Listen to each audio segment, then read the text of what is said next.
Mercy Sinagali. All right, guys. Welcome to Wednesday Night Standard here at GameSwap in Mason, Ohio. My name is Patrick Narsavage, and I am joined by SCG Tour Atlanta Top 4 competitor, Justin Gebbing. Oh, hello. Yeah, that's something that happened. That was a good time. Let's see. The deck I was playing was, like, insane. I only played against good matchups, like, the entire day. Does anything in Legacy beat Turn 1 Blood Moon? Yeah, mono planes decks and mono and Veteran Explorer decks. Makes sense. Makes sense. Wait, did you actually play against Nick Fit? If you want to call Nick Fit, I mean, whenever someone says Veteran Explorer, I assume Nick Fit. Yeah, like, I guess that's what you can call it, but that's what my round one was. So he went turn 1 Veteran Explorer, and then eventually, like, Toxic Deluged it away to get out from under the Blood Moon, and started just playing, like, Dragon Lord, Jermoka, and Sigarda. And yeah, that's Nick Fit. That's like, Nick Fit. That's what if that's what you want to call Nick Fit. Yeah.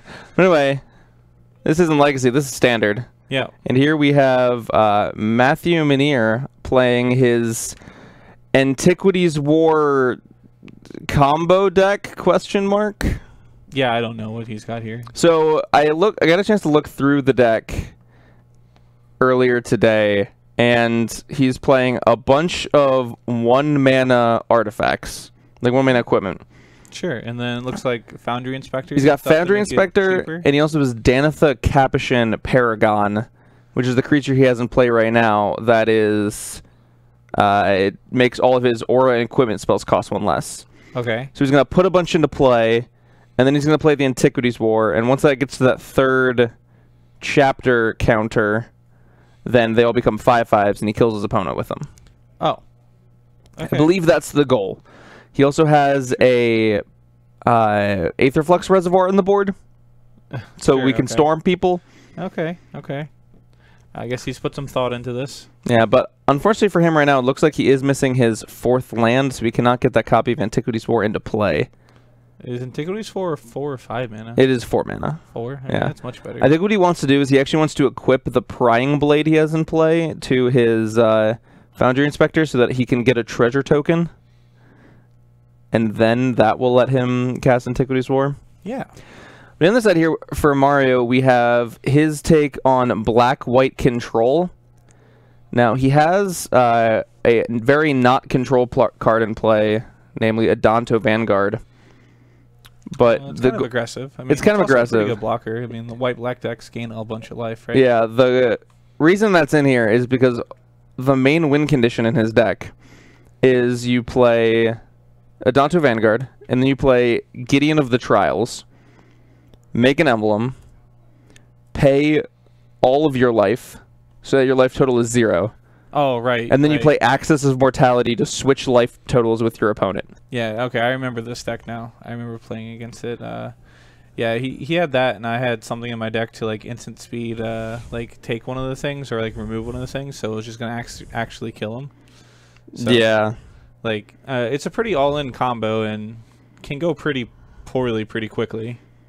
But here it looks like he's just going to kill all of Matt's things and beat him down with an Adanto Vanguard. Yeah, I mean... He has successfully flipped Treasure Map into the Treasure Cove. Exactly what the control decks would like to do. That card's very good. Yeah. I remember when it first came out, and you're just like, it was kind of just like whatever. Like, you weren't exactly sure if this would actually be good, but it's just a very nice thing, and we're actually going to activate Hostile Desert here. 2 mana, 3/4 land. Are we sure this is control? Seems pretty aggressive. It's looking pretty aggro right now. Yeah. What is that card in Matt's hand? That Aftermath card? Leave to chance, I believe. The white part. So the white part returns any number of permanents you control to your hand.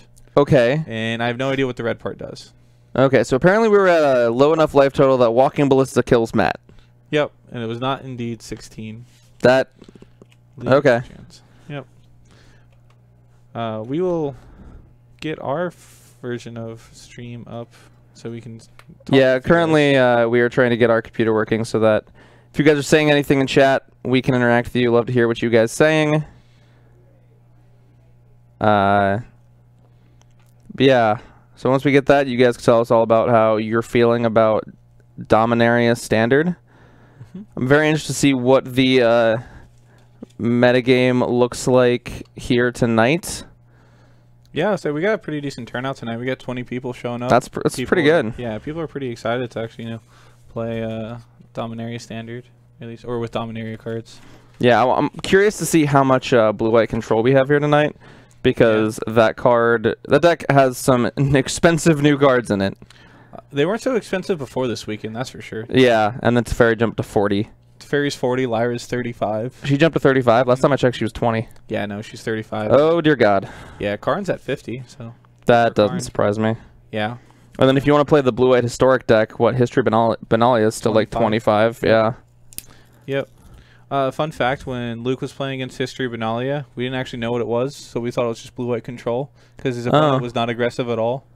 Yeah. So it was just playing, like, very slowly, so... we didn't see like any creatures, and then he sideboards against like blue-white control, and that's more or less what the deck does once it goes to sideboard, and it's just like worst case scenario for him too. The blue-white decks definitely have a lot of problem with Bristling Hydra still. That is true. You need to have your Fumigates or your Settles, Urza's Ruinous Blasts. Which, yeah, I've actually been very impressed by the blue-white historic deck. I think that's... Yeah. If I was picking up a deck right now, I think that's the deck I would pick up. I'm a big fan of the card Merfolk Trickster. No, that card's insane. Card's I've been playing so it good. limited, and just like you can get such like good blowouts with it. Yeah, I love like someone attacks with their like 2/1 flyer, and you're just like, oh, that no longer has flying. And I'll block. All right, so can Matt do something? Yeah, it's like, can we do anything besides play equipment that don't do anything? I don't know. If I could look at his hand for more than 3 seconds. Like, yeah, that'd be nice. It looks like he only has 2 lands. I mean... And a bunch of equipment that don't do anything? Yeah, I guess he's keeping. Clifftop Retreat comes in tapped. It's true. It's not Inspiring Vantage, although he does play that too. Yeah. What is the red in his deck for? Is it just for... The chance? Chance? Discard any number of cards, then draw that many cards? That's what chance does? Okay. I've seen better cards. I've seen much better cards. Mario seems to be lacking some amount of white mana. In his mostly white deck, yeah. Oh, we have found Field of Ruin. We're fine. Ah, oh, we have SRAM. All right, getting ready for the standard SRAM storm. Yeah. But Fatal Push. That's fine. He's going to get at least 1 card draw off it. Yeah, we can turn one of these equipment that don't do anything into maybe a card that does something. We'll draw. What we get?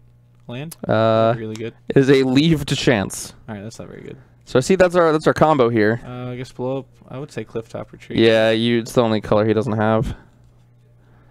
Looks like he also has Joyra Weatherlight Captain in his deck, so I guess that's something else the red's for.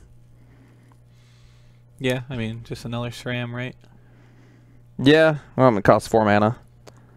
Which is, it also... much worse, yes. Yes. Draws off your Antiquities War. Draw, right, the historic also triggers for sagas. Yes, and if he would to cast a SRAM, that would also draw him a card. SRAM, yep.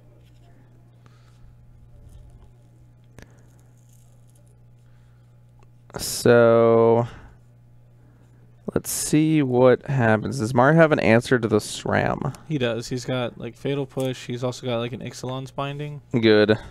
Yeah. That needs to die. I mean, I kind of want to see what Matt's deck does, to be honest. Like, yeah, I do too. Honestly, probably Matt does too, because I don't think he's actually like played the deck at all. I'd say he's definitely theory crafted this deck. Yes, he knows what he wants the deck to do. Can the deck actually do it? And here we have a Gideon ally of Zendikar, or of the Trials emblem. Yep. Stating that Mario cannot lose the game and Matt cannot win the game. As long as it's Gideon, right? Apparently. Matt accidentally saw his top card. All right. So apparently there's a judge call because Matt accidentally cheated. Yeah, Matt accidentally was a cheaty face. Yep. Well, whatever. That'll get fixed quickly. Yeah, it's not too big of an issue. I'm very curious to see how Matt deals with a Gideon. Nope, Leave the Chance only bounces your stuff. So yes. It's not going to help anyone. No 4th land again. Oh, Matt. And that's the problem with like this kind of deck is look at his hand. When your boggles don't have hexproof? Yeah. Just look at his hand. Like he has How many equipment that don't do anything? I think it's 7. You think it's? I think it's 6, and then he has a leave to chance. Okay, so he's got 6. Like, I think I'm still playing the enchantments, right? Or some of the artifacts. But what do they do? I mean, they do nothing, but... Oh, we drew another one that doesn't do anything. Yeah. Like, Inventor's Goggles is better in play, right? That is true. Like, at least if he draws a... Joyra? Yeah, Joyra is an artificer. Yeah. I think that's it. SRAM is an advisor. SRAM is an advisor. Dwarf advisor. Yeah. I mean, I guess to play Joyra, he would need both Red Source and Joyra, which he and 4th, yeah. Not only does he need the 4th land, he would need it to be a red source. Matt should be going down to 12 here if our stream runner could update life totals. That'd be great. Yeah. Oh, I'm very curious to see what Mario is tutoring for. It's a 2-drop. All right. Maybe this is in control. 6 mana Adonto Vanguard. All right. I mean, you gotta get them dead, right? Oh, we have a Foundry Inspector. Sweet. How many artifacts? Are we just gonna play all of them? Why? Why are you like this? What does this do? Good job, I guess. Congrats. You have a bunch of stuff in play. You still have to pay to equip them. You do. This is not pure Steel Paladin. Okay. We do not have an Antiquities War in play. I could see this being good if there was an Antiquities War about to go off next turn. Uh-huh. Because then we'd be able to attack for, I believe, 40? Are there 8 or only 7? 8. There's well, 8. There's 8 in the original one, in the artifact creature that he has. It's true. So that would also become 45. There you go. Mario's reading all of his equipment. We can equip a Sorcerer's Wand, which once you equip it, you can tap to ping. All right. If it's a wizard, it taps to deal 2. Well, I don't think his artifact is a wizard. No, Foundry Inspector is a construct. Axis? All right, Mario's just going for the Axis combo. Oh, is he really? I guess. He's got to pay double white for it. Does he have double white? He does, yes. But he needs to pay double white for it. Okay.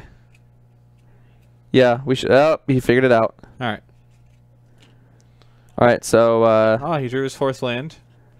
Antiquities War. Oh, we have the city's blessing. We are blessed. Sure. Is that Arch Veresca that gave it to him? Yes. All right, so we have equipped our Foundry Inspector. It is now I believe, pass his turn. 4/5, and then on upkeep we kill him because we pay all of our life. All right, we'll go to 0. And then you go to 0. And then we're gonna switch life totals. It's very important to note that Mario can only go to negative increments of 4. Well, actually, it says pay for life, so you can actually only go to 0. Oh, yeah, that's right. You can't pay any more life. But yes, so that is going to be it in one of the weirdest and quickest games I think I've ever seen on this stream. Yeah, I guess we can call this a game. It was, yeah, maybe. I don't know. Matt drawing cards. Yeah. And he did play 9 cards in one turn, so... It's true. That would be cool, I guess. I'm going to do 2 things real quick. I'm going to go try to find a backup match. Yeah, that's good. I'm also going to get the password for this computer right here. Yep. Yeah, so Magic Matt, something else about Mario's combo deck is it can only work if he's at a life total that is an increment of 4. So, you know, being at 16 or 12 or whatever he was. Kaiga. So we had Mario. He has a Adonto Vanguard in his deck, which says pay for life, and it'll become indestructible. You can do that multiple times in a turn. Then he has a Gideon emblem that says he can't lose game. So he goes to 0, and then he has Axis of Immortality, is what I think it's called, which switches life totals at the beginning of his upkeep. So Mario being at 16 or 20 or whatever he was, pays 4 life 5 times, goes to 0 life. Then the Axis, with the Axis trigger on the stack, and then he switches his 0 life for Matt's non-0 life.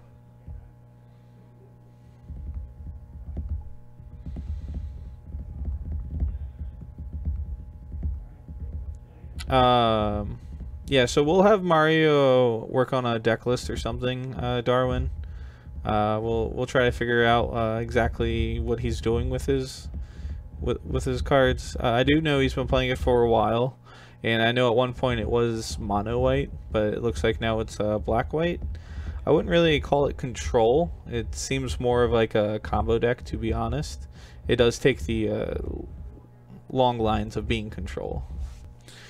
Matt's deck was supposed to be a combo deck in the sense of like kind of like what you see for SRAM's expertise. Or no, that's SRAM's expertise. SRAM, Pure Steel Paladin, Storm, and Modern. So it was supposed to be SRAM and like Jorah, plus like Danitha or a Foundry Inspector to make all of his artifacts 0 mana, and then he just draws through his entire deck, and I guess Aether works. Which one is the Antiquities War? No. Oh, so Antiquities War is one way he wins, but what was the other way? I think so. Main deck, I think he only had Antiquities War, and then he had one copy of Aetherflux Reservoir in his sideboard. Okay, Aetherflux Reservoir is the one I was thinking of. It is, I believe, 4-3-3-1. That's what he said.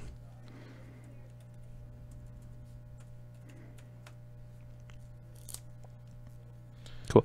All right, guys. So we do have a backup match here. Are they in game 2? They are going to game 2. Tim Mueller versus Dakota Howell, it looks like. It wasn't Tim Mueller. I don't think. It's not? Okay. I don't know who this guy is then. I don't either. And I don't really know what they're playing. I believe Dakota's playing green-white tokens.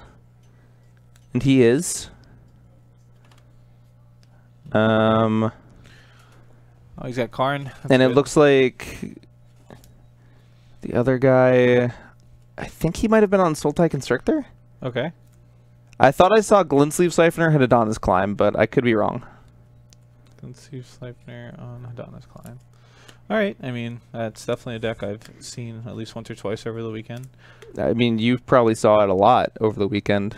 Yeah. Seeing as Luke was playing it. Yeah. That was our standard players deck of choice. It's a fun fact. Luke on day 1 got to finish, I believe, 4 matches. Only 4? Only 4. Yep. You and Kyle just killed everyone. Humans, yeah, the aggro deck, and I was playing a prison deck. So my opponents either got frustrated and conceded pretty quickly, or that's mostly what happened. Yeah. Or, you know, they just killed me. All right. Yeah. So his name Brad Beetle here on a green deck. A green deck. That's what we got. Blue-green. Forest into no Llanowar Elves. Green Adonis Climb. Dakota starting off on Scattered Grove. A swamp, I believe. There's definitely a Siphoner in his hand. Yeah, so it looks definitely to be Sultai Snake. Yep. Or I would hope to be Sultai Snake. At the very least, black-green. I believe Luke didn't have played a different deck every single time on day 1, which was pretty interesting. That's actually really good. I enjoy that. Yeah, standard's actually really sweet right now. Over here we have Shauna Sisay's Legacy. So is this legends or tokens? I don't know. I saw SRAM's expertise in his hand. I mean, I would put Shauna in a tokens deck. Yeah, no, Shauna would be very good in a tokens deck. But I also see Karn, and I hope I see Shalai, but I would also put Shalai in a tokens deck. Yeah. So we have J-Light Ranger. It's going to find a forest. What else are you going to find, Alex? Aether Hub. Aether Hub. 2 explorers. 2 explorers. I mean, it's pretty good, right? Yep. Explorer can be Time Walk at times. If only you put them. You also got to do some land drops. All right. Dakota's mana looking quite good here. Yeah. So we have a Rish card we can play here. So maybe this is Legends. Yeah, I believe this will be this is looking to be the green-white Legends deck that's done well on the RPTQ, Magic Online RPTQ. Okay. Or PPTQ. Something. Yeah. Some Pro Tour qualifier. Attack for 3. 3. Yep. 1, 2, 3. Important to note that Shauna Sisay's Legacy is immune to Walking Ballista. Yeah, that is not something we can kill with counters. Yeah, it's very interesting for your Shanna to have hexproof from abilities. Yeah, it's one of those like text box on a card that will often get overlooked and then gradually become relevant. Yeah, I think I'm actually not a huge fan of it because a lot of people are just gonna read it as hexproof, and like if you don't, but then they like get confused because like why would you just not say hexproof or shroud? Yeah. I've already had a lot of people like come up and like try to buy it from the store, and it's like, I want the 2-mana green-white guy with hexproof. It's like, well, I know which one you're talking about, but it doesn't actually have hexproof. It's Yeah. like, yeah, but it's close enough. So it looks like Dakota's hand is Forest, Karn, SRAM's Expertise, Angel of Invention, Lyra Dawnbringer. Yeah, it's definitely the green-white legend, Yeah. Lyra. Awkwardly enough, nothing to put in with SRAM's Expertise.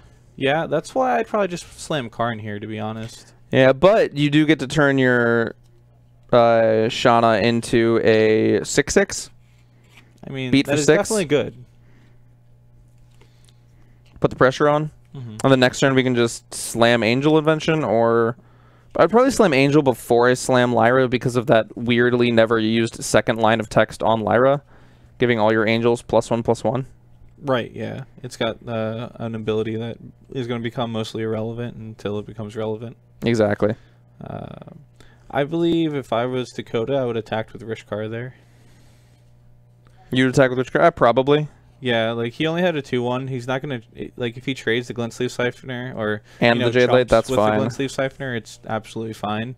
But like you're almost certainly not blocking either of them. So hey, here we have a snake. Yeah, Snake's very good.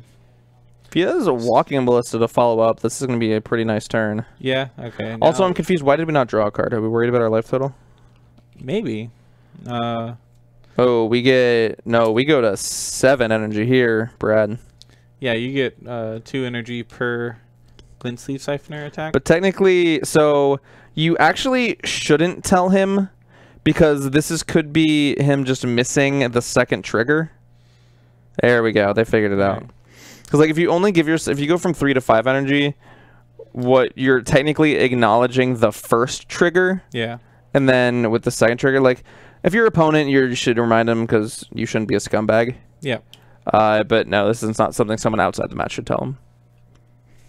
Yep. Okay. So, I think I would just went ahead and traded off all Glint Sleeve Siphoners at that point. Yeah, no, I would have Say, killed that like, one too. He drew Walking Ballista, so that's pretty good. I think he drew Walking Ballista at least. Yeah, it looked like he drew Walking Ballista. I don't know. I'd still probably just slam Angel of Invention, make some dudes get in for a bunch. Yeah.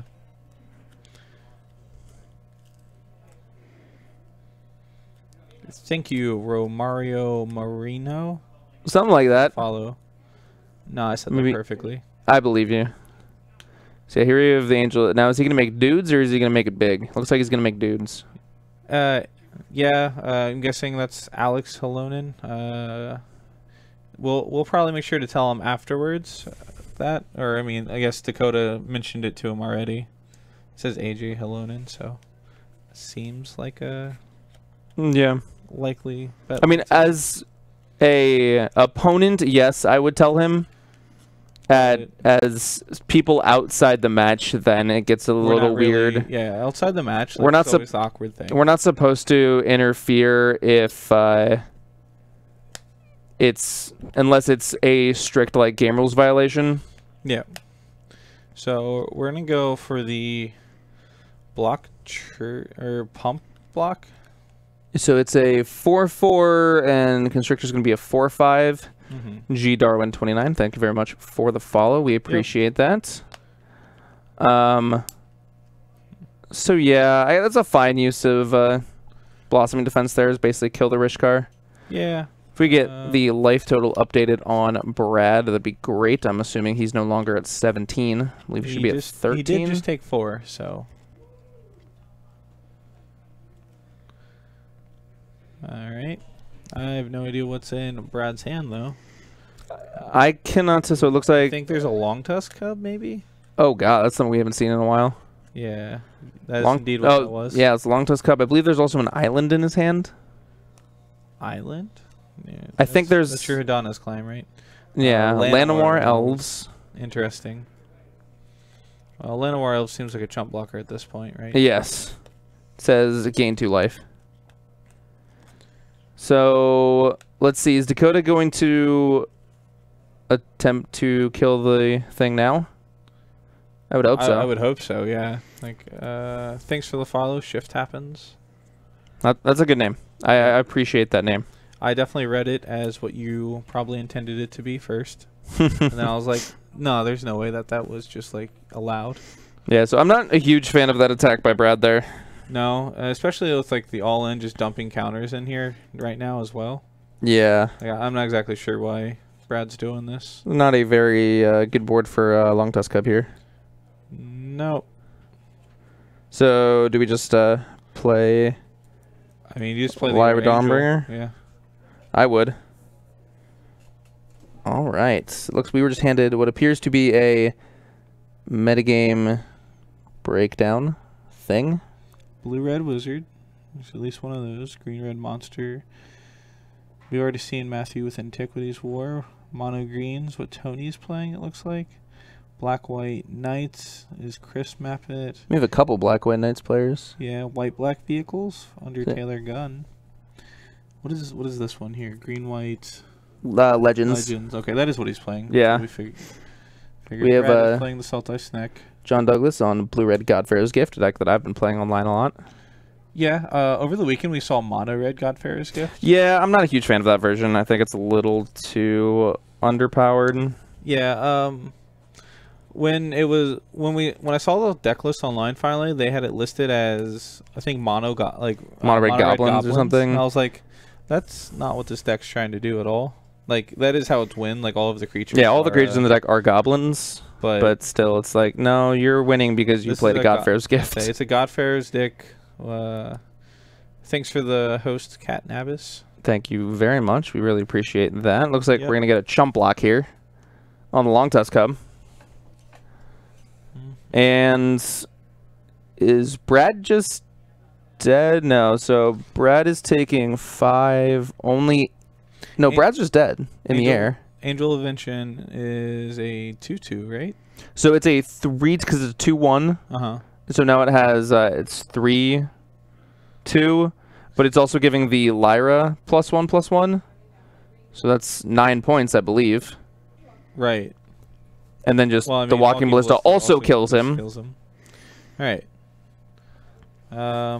Honestly, for the Saltai Snake deck, I don't think this Green-White Legends is going to be a good matchup for it. Yeah, it has a lot of small tokens. Yeah, the Snake deck was insane versus Blue-White Control, I can tell you that much. Yeah, Luke, I think, lost 1 match on day 2, and that was the Mono-Red.